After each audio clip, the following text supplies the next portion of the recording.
welcome to Go For Your Life. Thank you so much for tuning in and giving me your listening ears. Woohoo!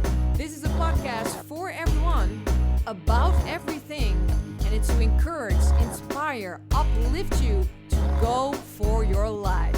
And it is presented and hosted by myself, Caro, and my sweet dog, Sparky. Give it up for him. I hope you're ready. Enjoy. So, welcome back to another episode of Go For Your Life. I am here with someone that really goes for their life, Kate Magic.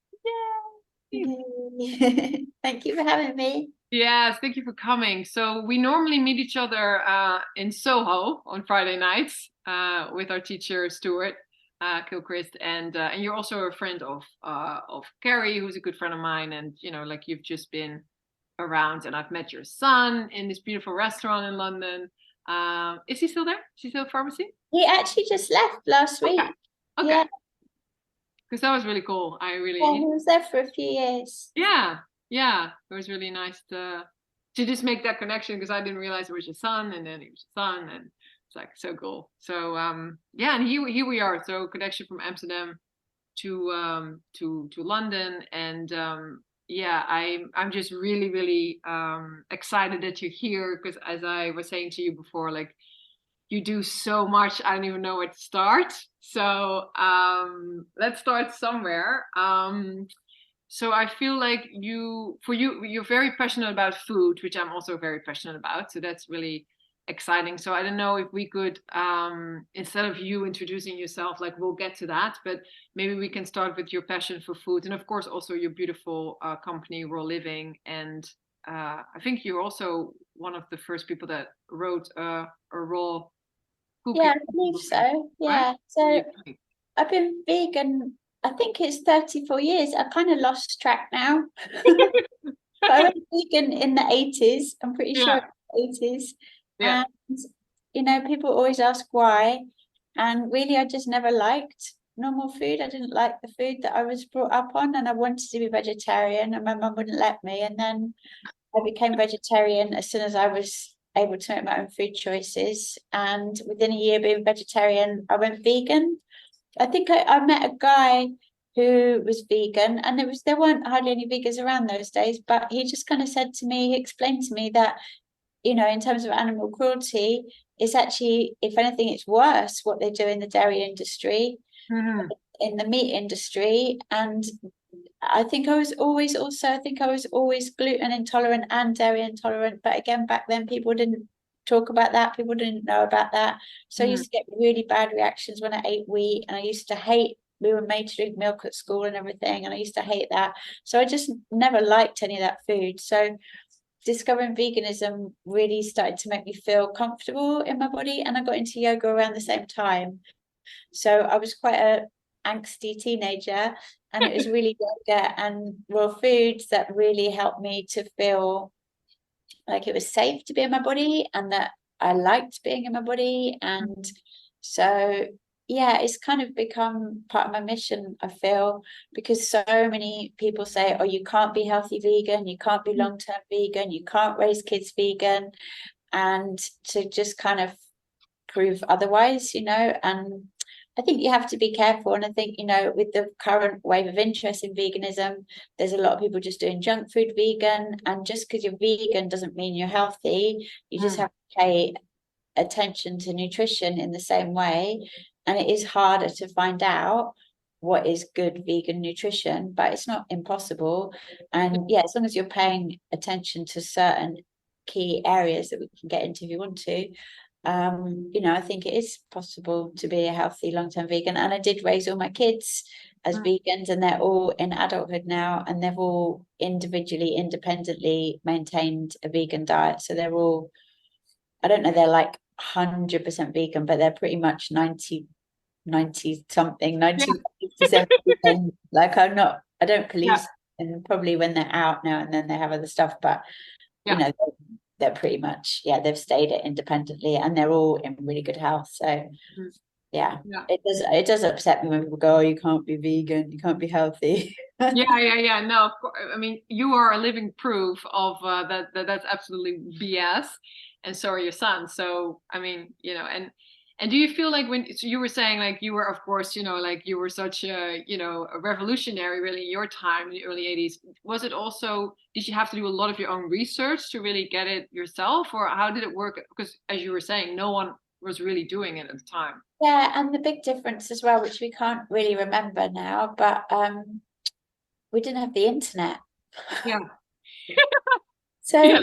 so you had to really like figure things out. You couldn't, not only did we not have the internet, but you didn't have Amazon. So you couldn't just search up books on veganism, Mm. because you had to like know what book you wanted and know what specialist bookshop to get it from.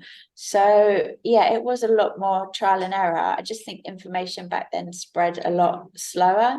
Yeah. So, I mean, something that's really obvious to everyone now, vitamin D, I remember learning about that about 20 years ago. So for the first 10 years, nobody talked about how maybe some people did, but it wasn't like a big awareness of like how we needed to supplement vitamin D if we're vegans, or essential fatty acids. Like now, pretty much everyone knows what essential fatty acids are, why they're important.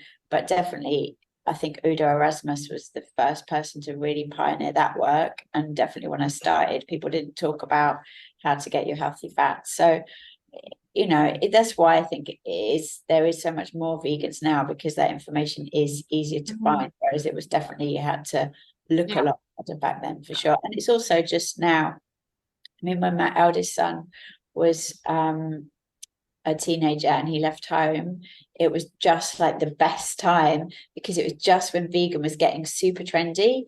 Yeah. And all his friends were going vegan, and he lived in Bristol and East London and all these places where just there's vegan fish and chip shops and just vegan chicken shops, but just vegan everywhere. So it became so easy for him to just stay vegan, because it was suddenly there was vegan options everywhere.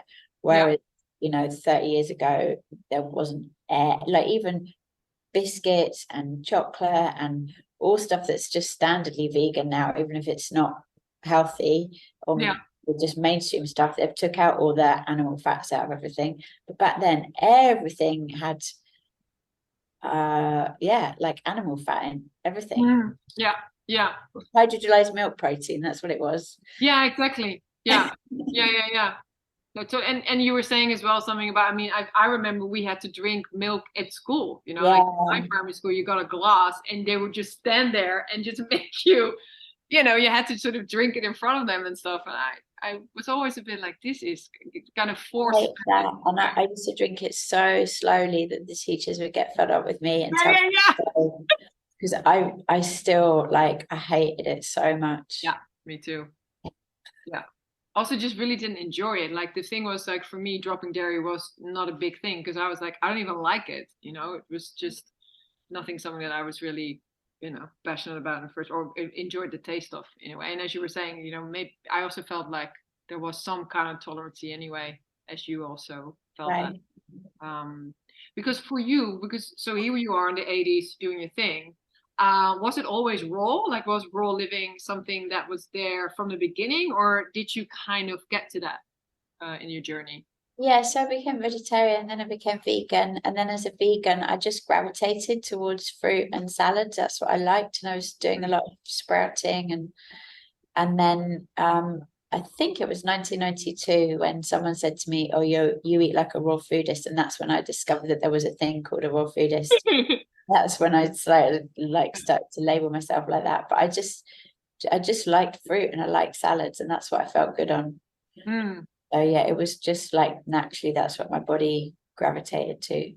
Yeah, because you wrote your cookbook. I think you were one of the first raw cookbooks in the UK in 2002, right? I believe it was the first. Yeah, there was Leslie Kenton who came out in the 80s with Fit for Life. Oh no, Fit for Life was Harvey and Marilyn Diamond. There was Leslie Kenton. Raw Energy was Leslie Kenton.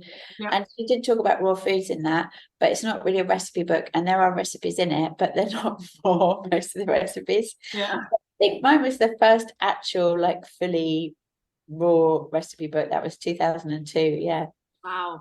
Imagine, hey, that's like so long ago, and yet, yeah, what an amazing thing. And did you feel, I mean, I know what it's like. I wrote a cookbook as well. Like, I'm sure you had joy and you wanted to, but did you also feel like, was there a specific reason for you to come out with a book at that time? Like about, Well, because it was so new, people used to say, oh, what do you eat? And I used to be like, well, I made a pizza or I made a chocolate cake. And people were like, what? So then I just used to write recipes down. I think for practicality as well, I used to write recipes down so I could just make them again and not have to work it out every time.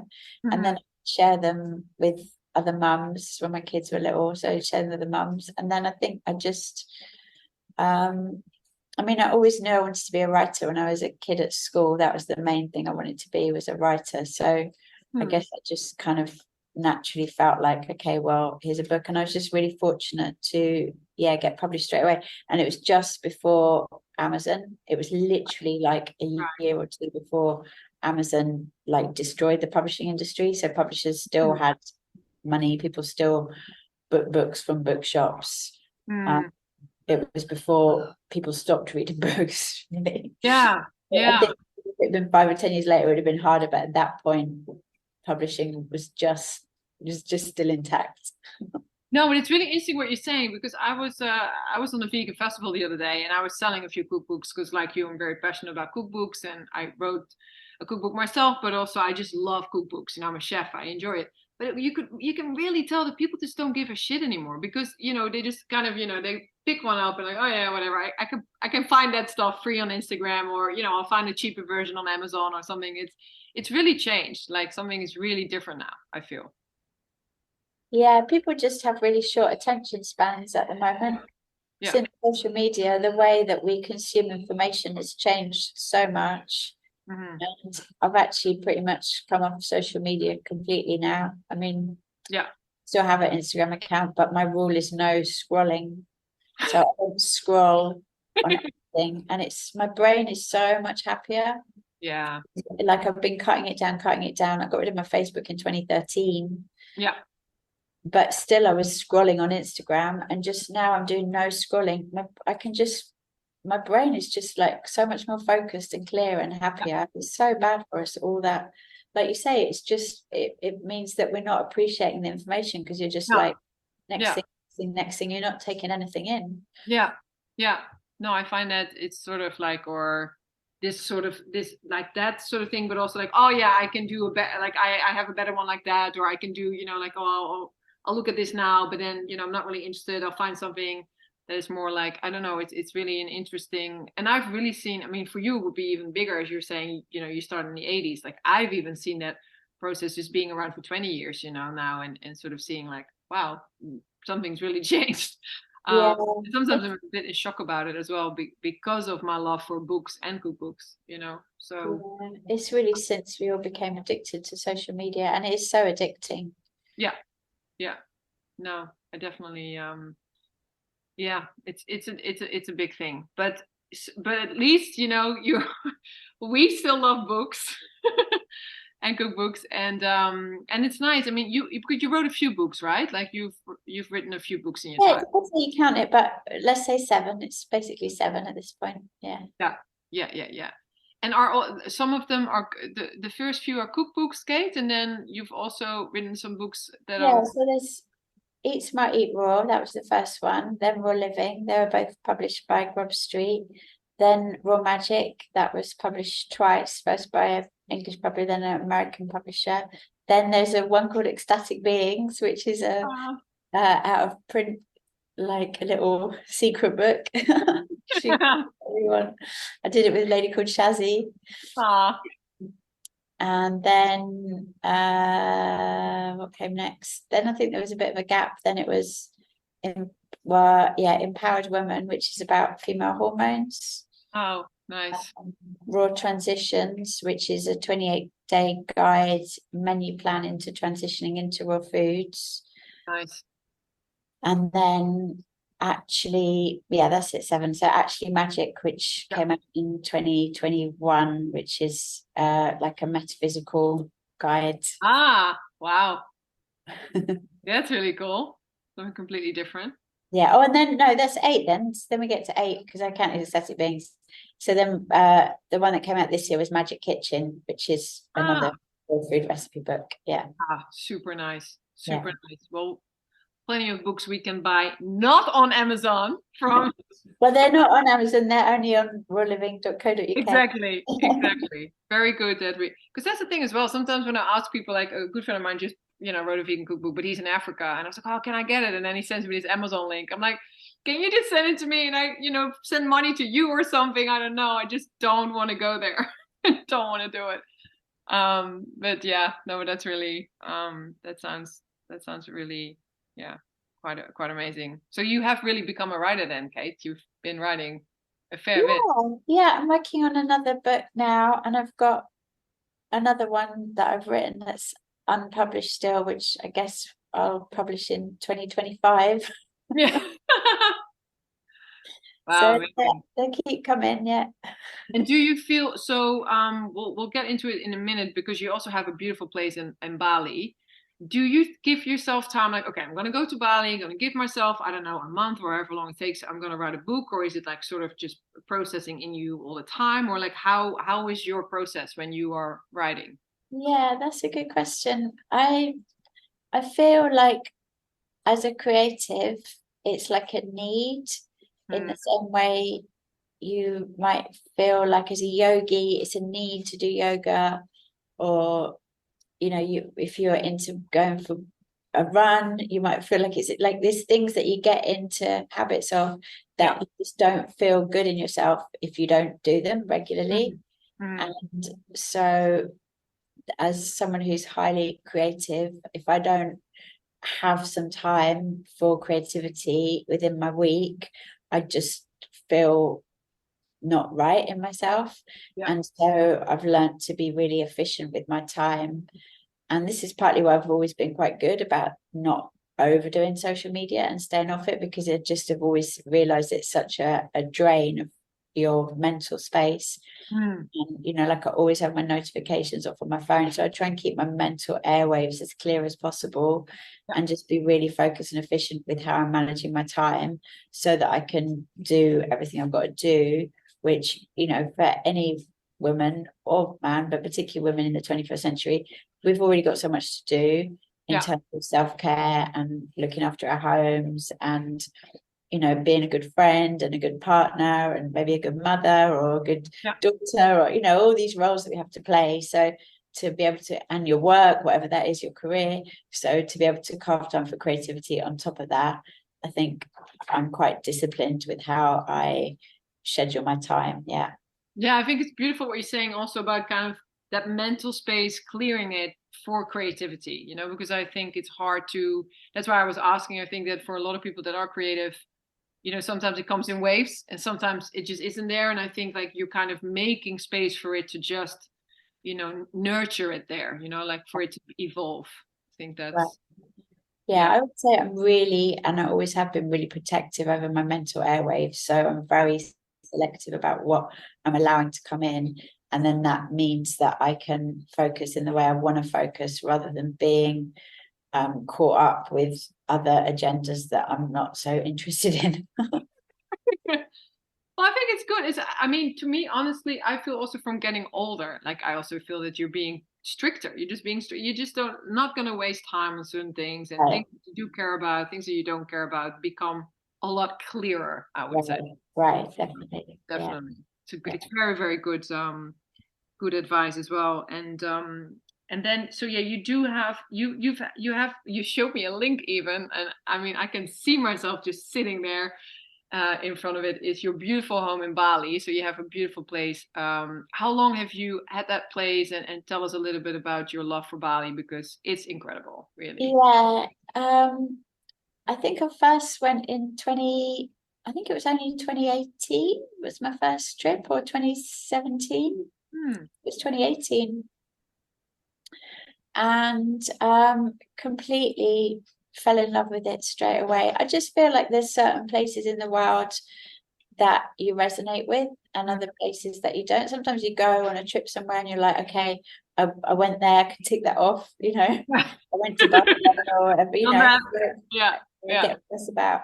And then other places you're like, you just want to keep going back and back and back. It's the same with people, right? Sometimes you meet, you're like, oh yeah, they're cool, and other times you're like, I want to hang out with you more. So just me and Bali, it was just total love for the place. And first time I went, I worked with Shanti. I was really blessed to straight away work with Shanti, who has Alchemy Restaurant, which is probably the best, I would say, vegan restaurant in the world right now. I'm going to say that. You said it. But you know, for me, Bali is a paradise because it's got all the food, and it is the raw food mecca of the world now. There's more raw food restaurants, and it's just, you know, good health food stores, and the fresh produce, obviously the fresh tropical fruits, and they have good greens as well, and it's easy to get organic. Like basically everything you want is there. So the food is amazing. Obviously the yoga scene is incredible. There's just like so many yoga studios. The people are beautiful. The climate is amazing, but it's the land. It's just, there's something about that space. It's Mama Bali. There's so much water everywhere. It's very much, you know, a lot of their rituals, you know, are using water, and there's like waterfalls everywhere that you can go in, and wild swimming. Obviously it's quite a small island, so you've got so much coast, so many beaches. So a lot of what you do tends to revolve around water. So it's very cleansing, very purifying, and they're just the most spiritual people I've ever met.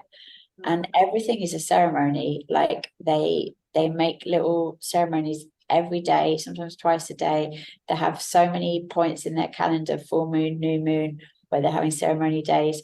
There was like at least once a week you're going to be in a traffic jam because someone's just we spoke about it before. And they don't care. They're going to hold up the traffic for hours. They're doing the ceremony. Everything shuts for ceremony. Like you can't get anywhere, do anything. They even have, you might know, they even have once a year, like their New Year, which is Nyepi, and even the airport closes on that day. You're not allowed out of your house. Like they used to be really strict about it, and there was like no electricity allowed on or anything. You just had to stay inside and pray. And so it's really interweaved in their culture. So there's so much sacredness to the land and so much sacredness to the culture. So I kind of got trapped there in 2020. I was running a retreat, and obviously I had the choice to come back to London, but I was like, London or Bali? Yeah, exactly. What a horrible place to be trapped in. And then they closed the airport, so then we couldn't leave. So 3 months, and that's when I got the villa. And so I've been doing retreats there now, and it's just a paradise, really. I mean, I can't, it's not like 100% perfect, but for people that follow our lifestyle, it's the best place in the world to be. Because I feel also that you combine a lot of your different loves, right? Because if I look at the retreats that you're holding in Bali, it's food, but it's also lifestyle. I feel like you're also doing a bit of coaching, then you love music, you know, like you're blending everything together in this sort of one. So I think when people come and see you for these retreats, they get a bit of all of that, I would say, right, Kate? Or like what is a retreat? Well, it's hard to put into words, but you know, magic is a very overused word in my vocabulary, but it's, you know, fundamentally I believe that we're all magic. We've lost touch with that inherent magic, and I'm all about trying to reconnect myself to my own magic and then share the tools with other people, and be that, because I believe that you can't really teach anyone anything, but you're just like it's just all leading by example. So, you know, so much of what we do in my workshops and stuff is just how we reprogram our minds to understand our own magic, and then it's just about living that in the world, rather than, you know, we're in this world where everyone feels like they've got a you know, put themselves on the pedestal as the guru, but then that's limiting our self-development, because people are stopping their own personal development because they're like, oh, I know this little bit, I'm just going to tell it all the time. It's really not repeat it all the time. In that process of perpetual student, and which is one of the wonderful things about Stuart, right? Is like he's always learning and he's always passing that learning on. Yeah. So you're always seeing yourself as a student who's just passing on what you've learned. Yeah. And yeah, you're just creating space for people to step into their magic. Yeah. I think that's really, really in a magical place, you know? Yes. I mean, and what I also really liked, you have this written on your website. You say something like, we need to understand that the universe loves it when we take risks, you know, pushing yourself beyond, and that you can sort of, I think a lot of people don't know what they can achieve if they would, because there's a sort of disbelief in, oh, I can't really achieve that, or I can't really do that. Or like people say, oh, wow, Katie has a place in Bali, I could never do that. Or like, why not, kind of thing. Like, so that's also something that I feel when I look at you also, you know, I know you very little, but of course have been around you for a bit, and I've seen your stuff, and I'm always so inspired by what you do, because I think I can really see that as well myself, where I try to always have the guts to just like, okay, I'm just going to do this thing. I'm just going to follow this feeling of the universe, and I'm just going to do it, you know? And I think that's, when I read that on your website, I was like, oh, yes, you know, like that's so amen to that, you know? I think that yeah, definitely. The universe hates it when we play safe. Yeah. Like that energy and that's when you get the kick up the arse, is if you're thinking, oh, I can't do that, then the universe has to give you these painful lessons to push you to the next thing. Whereas when you're always ready to take that leap and always like open to what, you know, I just believe everything's possible, and that we're creators essentially. So we choose what we want to create, and you can create anything. Yeah, your own design. We can really create anything. So it's up to us to understand that, but then choose from a higher perspective. It's like, well, what's going to serve myself best? What's going to serve the collective best? What's in the highest good? Yeah.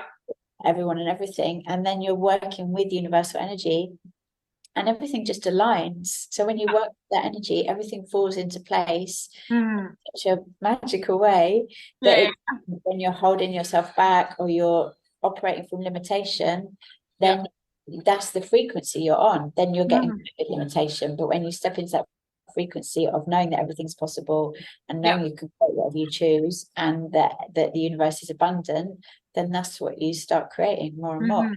It's not like a, you know, this is what I'm saying, this is not like a easy thing where like someone, I must have like done one of her workshops in 2020, and I got an email from her last week, and it said, change your life in 3 minutes. And that's like the problem with all the modern new age stuff, right? Is it's not, it's like, it's thousands of lifetimes actually. About the work of thousands of lifetimes, and you never get it done. So it's in that patience for the process, and that faith in the process is such a big part of it. And not thinking, oh, if it doesn't happen tomorrow, it's already too late. It's like, no, if you really want this. One of the things I've really understood recently as well is that I'm doing the work of Dolores Cannon, and she calls it the convoluted universe. But the universe loves convoluted energy. It loves really drawn out processes where you're going all around the houses to get somewhere, because as it does that, it keeps gathering information on the way. And then the thing is getting more and more powerful. It's getting more and more momentum to get where it's going. And we're trained to think, oh, I need to do it now. If I don't do it now, it's already too late. It's like instant gratification world, isn't it? And then we give up on things. But actually, the best things, if you think about it in your own life, the best things took a long time to get there, right? And you were like, oh my God. Then it's always worth it in the end. You're so right also. And this was another thing that you shared actually on Instagram, but in April or something. And that was actually for me, one of the things why I really wanted to have a chat with you, because it resonated with me so much. And you're saying something about just enjoy the ride, and also to trust God's timing for you. So what you just said about this impatience, and people just want, oh, do this in 3 minutes. It's like, I think one thing, because I can be very impatient in life as well, but I also really feel that you got to trust and believe. So God's timing for you, you know, whatever that is. I was listening to something today, and she said it's like your human self is in a maze and you can't see where you're going, but your self is up here, and see everything that's happening in the maze. So it's always guiding you, it's always protecting you. You can't see because you're like, oh, I've come to a dead end, oh, I better turn left. And you just think you're not, but your higher self is like, yeah, keep going, keep going. Yeah, but I think it's beautiful. It's a beautiful vision also, isn't it? It's like this sort of this higher self is rising above and has the overview, you know? Yeah. That's cool. I like this kind of visualizing also of that, you know? It's I kind of love a good metaphor. yeah, me too. Well, I also like what you said, because you're saying you explained in your post, you said like when you've done the work, you hold a different frequency. You were just mentioning frequencies as well. And I think when we do hold certain frequencies, and I think we then kind of meet people on the same frequency as well, you know, when you sort of see yourself and others, and yeah, when you respond differently, people respond differently, you know. So I think that's also, you know, I think that's the time that we're in, is people are really starting to understand that everything is energy and everything is frequency, and actually your frequency is the biggest co-creating factor in your reality. So what frequency you hold is what's going to determine the outcome of your reality most of the time. So that's why we do the yoga, and we cleanse our diet, and we listen to affirmations, and we pray, and we do all these things. That's all raising a vibration, and the more we do that, the more we can create the kind of world that we want to live in, instead of what's happening in the mainstream, is that they're just lowering your vibration, lowering your vibration, lowering your vibration. And the lower your vibration is, the more easily manipulated and controlled you are. And we've all seen over the last few years what happens when you're easily controlled, and we don't want that to happen again. So it's becoming clearer and clearer of like how we actually navigate this reality. And that's why I'm always optimistic as well, because I think whatever you know, the those with the dark agenda do, it always serves to just wake more people up. So it doesn't matter what their next move is going to be, because we saw what happened in 2020, and actually so many people woke up to really how things are, or woke up to a greater degree of how things are. So it's just the time that we're in, I think, is this it is a time of a mass awakening, where we understand this is how universal energy works. That's why I wrote that actually magic book, is like, this is how metaphysics works. It's actually very simple, but we're just brainwashed into looking at all this other stuff and being distracted by this stuff all this time, and forgetting that actually it's simple. You just cultivate your energy, you take care of your energy body, and you, like you're saying, you listen for that divine inspiration of like, oh, I want to do this, I want to fly to Bali, I want to create a yoga course, I want to make a recipe book, whatever your divine inspiration is. And then when you work in that way, the universe goes, yay, we love that for you, we're going to bring in this person, and we're going to bring in this situation, we're going to bring in this check out of nowhere, we're going to bring in all this to make it happen.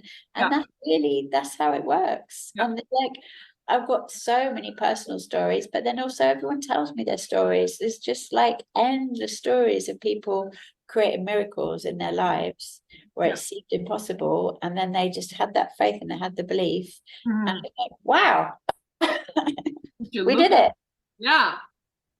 It's also it's just, I think, I'm sure, have you been in places in your life, Kate, where you're like, yeah, this is in the right alignment, and also knowing exactly when it isn't?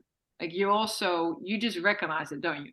Yeah, because the more tuned in you are to yourself and your energy, the more you can feel. Your body becomes like a sat nav, I always say. So you can feel what's right for you. It's like, oh, do I go this way or that way? Well, if I think about going out to that party, I actually feel a bit tired. But if I think about sitting in on the sofa and doing a face mask, that feels really good. So then you feel like, or another week it might be opposite. It might be like sitting in feels really dry, but going to that party feels like, yeah. So your body just starts to tell you like, this is the movement to go. This is do I want to eat that food? Do I want to do some yoga? Do I want to go for a walk? Do I want to take a nap? Your body just starts to tell you like the right thing is all the time. Yeah, I think that's also what you're saying. It's sort of attunement that's really important, right? Yeah. We're out of tune a lot. Right. It's racing. Right. Swami said the other day, I was at World Yoga Fest with Stu, and the Swami said like, well, if you're in the rat race, you're still a rat.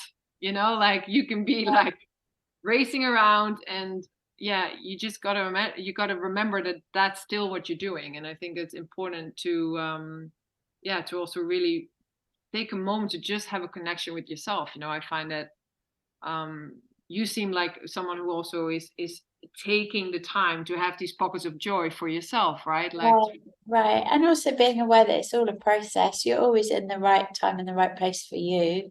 So yeah, there's not any judgment about where you are. It's like, okay, now I can see where maybe I don't want to be here, but this is where I need to be in order to get where I want to go. So it's always coming from a place of compassion for ourselves and understanding that we chose this whole journey. I really believe that we choose our journeys before we come in. yeah, So you choose all these life experiences. So it's never like, oh, I did it wrong, or yeah, oh, I must be not good at manifesting because this happened. Or it's like, no, on a higher level, I needed to learn something from this, and I'm going to accept that lesson and move on with grace. And the more you do that, then the more the right thing for you comes in. But the more you beat yourself up and go, oh, I must be a bad person because this happened, then that's your frequency then, and then you're going to create more of people treating yeah, you. totally, totally. Yeah, couldn't agree more. And something that you also kind of mentioned in that, you know, in this post was sort of also like, yeah, this is how we make change happen, all the while we're minding our own business. And this is also something that I really wanted to ask you, because I thought it'd be amazing to have a chat with you about. Because I sometimes think, what, there's a thin line sometimes, isn't it? Like, when are we minding our own business? When are we inspiring? Like, when? So I thought it'd be good to sort of, I wanted to ask you, like, yeah, your feelings about that, because I think sometimes we all could mind our own business a little bit more, right? Like, Yeah, I'm a huge fan of minding your own business. It's like yeah, I say, it's the work is to cultivate the energy body, the way I see it. So that's pretty much a full-time job. When our environment is weaponized, the air, the water, the food, the media, it's all so toxic. And so to protect ourselves and to look after ourselves is pretty much a full-time job. And so when you're living in alignment, it's like I'm always like, today I went to the farmer's market, I made some lunch, I was working with some food. What else have I done? I haven't done that much else, but I've still got to like water my plants and I love to sage or do some incense around the place. I've got to do that. Like there's a whole, I've got to do some shopping things. Like there's a whole like huge list of things in my head that I want to do. So when we shift our priorities and our values to how do I do the inner work and how do I live in right alignment and how do I serve my community, that's what I'm really big on as well, is that capitalism teaches us to look at always what we can get out of situations. And we're so programmed, we do it subconsciously a lot of the time. What can I get out of this person? What can I get out of this situation?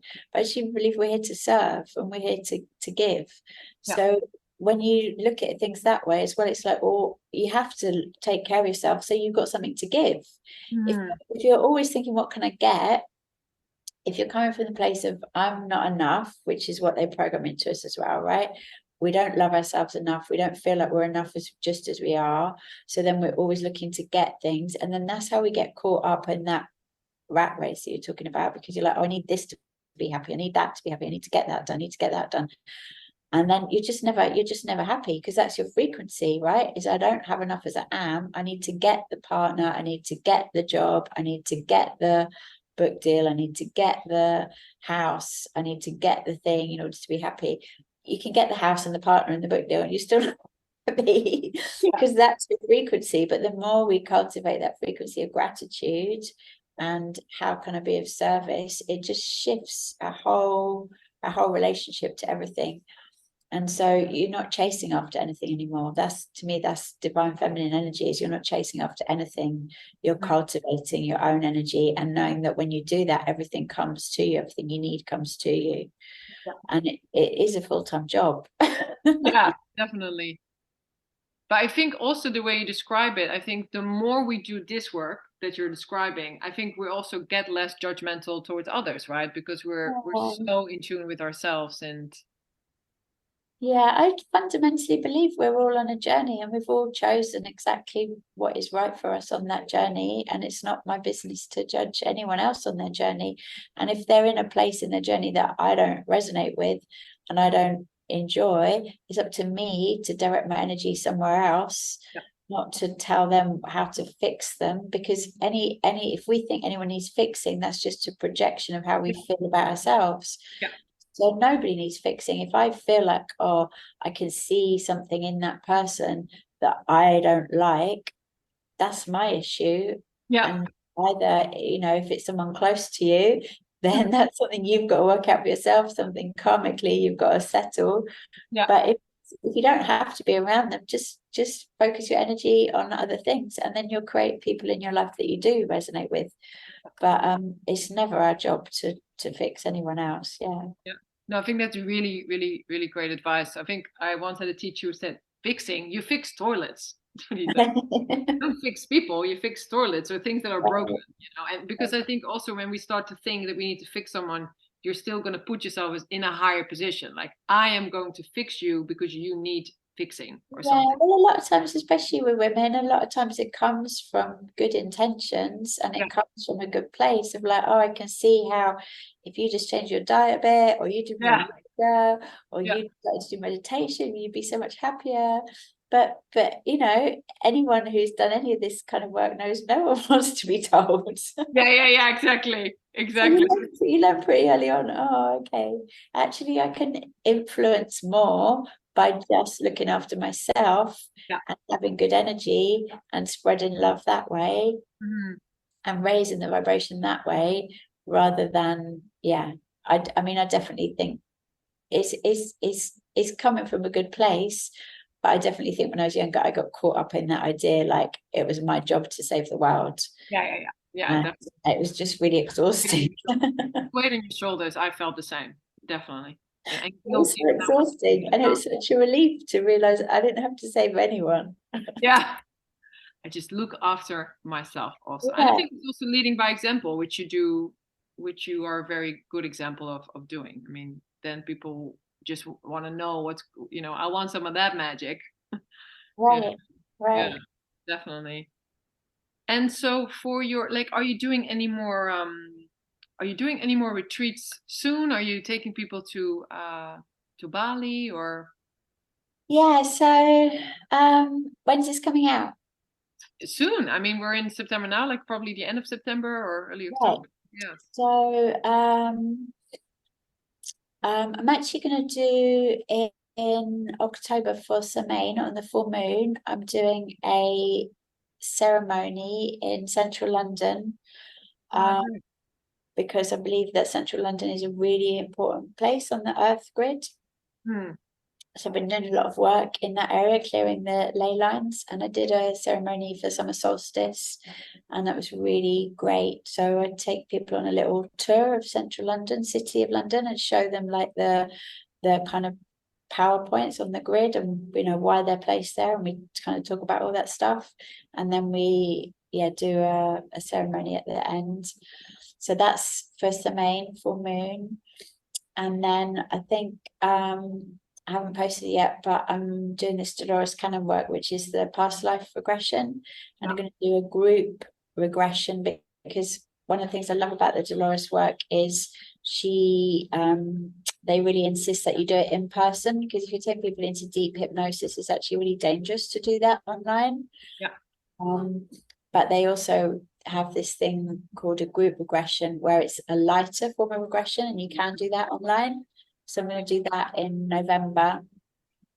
So that would be just like a taster for what it's like to have a QHHT session. Yeah, wow, amazing. And then Bali in December. And I do have space still I do like one-on-one activation, so people can come to a private retreat, a VIP retreat.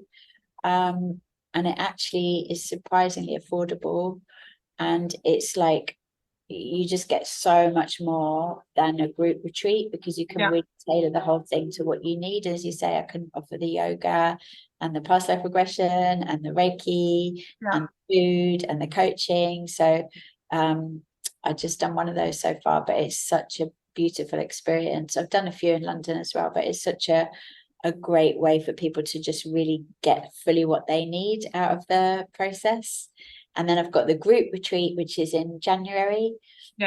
summer places near Ubud, just on the edge of Ubud.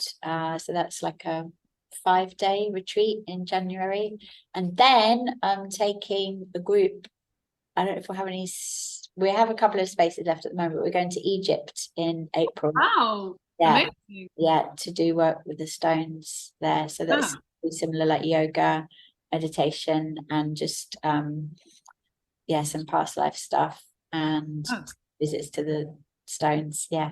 I just want to say that's definitely a good place to do that in. And just to get back to what you were saying, so when you do like a private retreat, it's just one-on-one with you. Yeah. Yeah. That's really nice. Yeah. Well, Bali is such a great place for that as well. I mean, I have done them in London as like just people just come for the day or come for the weekend, but they don't sleep over.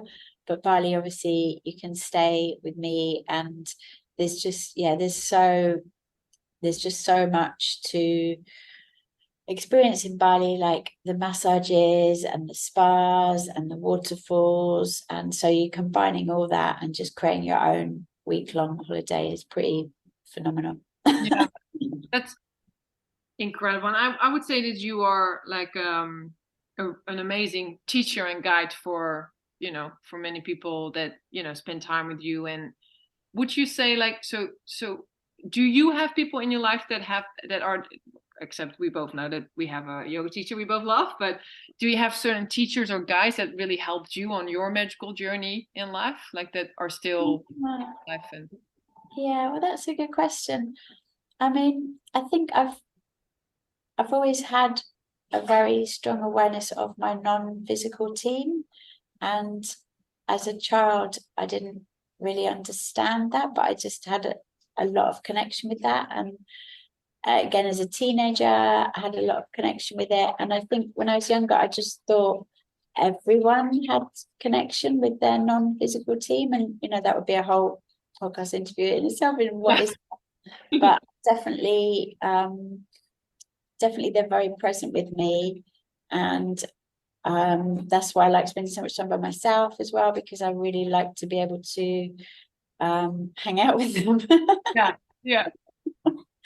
But physically, as you say, I mean, Stuart has really transformed my yoga practice. I've been doing yoga for 30 years pretty much, and I had lots of good teachers along the way. I was really into Bikram, and I did really love Bikram for about 7 years, but then I felt like I plateaued with that. And then when I came to London, and when I first went to Stuart's classes, I would actually cry. I would actually cry because I found it so hard, and I would be lying on the mat with tears in my eyes going, I can't do it. I'd be like, who's this person? I can't do it. And that's what made me really want to do it. I need a Stuart class at least once a week. No, it's good. It's really good. Yeah, I mean, it's like we're saying, he's so deep into his practice, and so he's like transferring that energy to you. And obviously he's a bit like Marmite. He's not there's a lot of people that are not fans of Stuart. If you can take all that with a pinch of salt, I feel like he's totally transformed my yoga practice. And there's something about a Stuart class that just irons you out.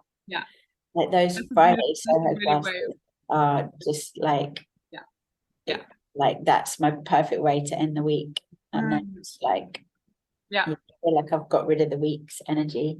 I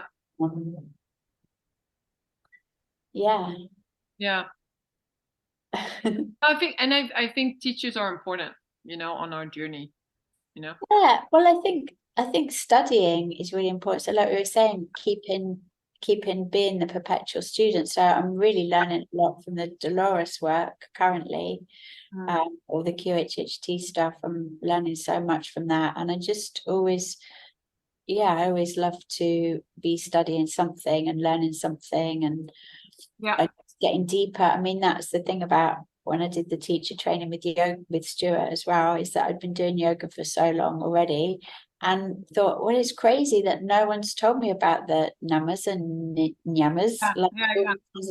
So however much you love something and you're into something, there's always so much more to learn. And it's kind of where we started the conversation with, we're just taught to divide our attention up into these small snippets, so we can't hold any information. But when you love something, like I love nutrition, but I still feel like I'm a beginner, even though I've been studying for 30 years. I love the herbs and Chinese herbalism and Ayurvedic herbalism, but again, I'm just a beginner. So, I get excited about, like at the moment, I'm really into learning about the stones and the ley lines and all this. And again, it's just like, wow, there's like so many people that have made it their whole life to write books on this and study this.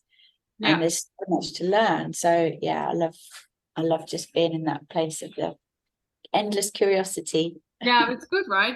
But because curiosity gives us so much, like curiosity, it's also like the creator of dreams. And it's just like, you always have you have so many adventures when you're curious. Right. Where you say questions are more important than answers. Yeah.